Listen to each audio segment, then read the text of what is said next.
ഒന്ന് രണ്ട് ടിപ്സോടുകൂടി നമുക്ക് ഒട്ടും തന്നെ കയ്പില്ലാത്തൊരു കയ്പ്പയ്ക്ക ഉപ്പേരി റെഡിയാക്കാം.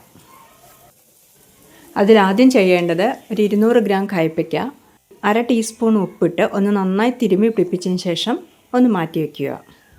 പാനിലേക്ക് 1 ടേബിൾ സ്പൂൺ വെളിച്ചെണ്ണ ഒഴിച്ച് നന്നായി ഒന്ന് ചൂടായതിന് ശേഷം 1 ടീസ്പൂൺ കടുകിട്ട് നല്ലവണ്ണം പൊട്ടി വന്നാലുടൻ അതിലേക്ക് 1/2 ഇഞ്ച് നീളമുള്ള ഇഞ്ചി ചെറുതായി അരിഞ്ഞതും ഒരു 5 വെളുത്തുള്ളി ചെറുതായി അരിഞ്ഞതും കൂടി ചേർത്ത് ഒന്ന് മൂത്ത് വന്നതിന് ശേഷം 2 വറ്റൽമുളക് പൊട്ടിച്ചതും 1 സവാള ചെറുതായി അരിഞ്ഞതും കൂടി ചേർത്ത് 3/4 ടീസ്പൂൺ ഉപ്പും 1/2 ടീസ്പൂൺ മഞ്ഞൾപ്പൊടിയും ചേർത്ത് കുറഞ്ഞ തീയിൽ 3 മിനിറ്റ് ഇളക്കി കൊടുക്കുമ്പോഴത്തേനും സവാള ഇതുപോലെ നന്നായി ഒന്ന് പെട്ടെന്ന് മൊരിഞ്ഞു വരും.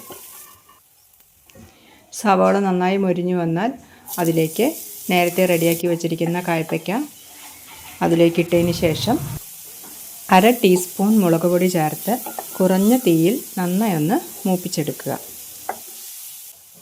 അതിലേക്ക് ഒരു പകുതി ഉരുളക്കിഴങ്ങ് വളരെ കനം കുറച്ച് അരിഞ്ഞത് ഒന്ന് ചേർത്ത് കൊടുക്കുക.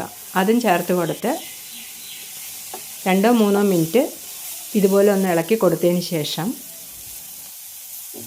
1/2 ടീസ്പൂൺ കാശ്മീരി മുളക് പൊടി കൂടി ചേർത്ത് എല്ലാം കൂടി നന്നായി ഇളക്കി യോജിപ്പിച്ച് കുറഞ്ഞ തീയിൽ 7-8 മിനിറ്റ് അടച്ച് വെച്ച് നന്നായി ഒന്ന് കുക്ക് ചെയ്തെടുക്കുക. ഇടയ്ക്കൊന്ന് ഇളക്കി കൊടുക്കുക. ഒരു 7-8 മിനിറ്റ് കഴിയുമ്പോഴത്തേനും കയ്പ്പയ്ക്കയും ഉരുളക്കിഴങ്ങും ഇതുപോലെ നന്നായി ഒന്ന് മൊരിഞ്ഞു വന്നു.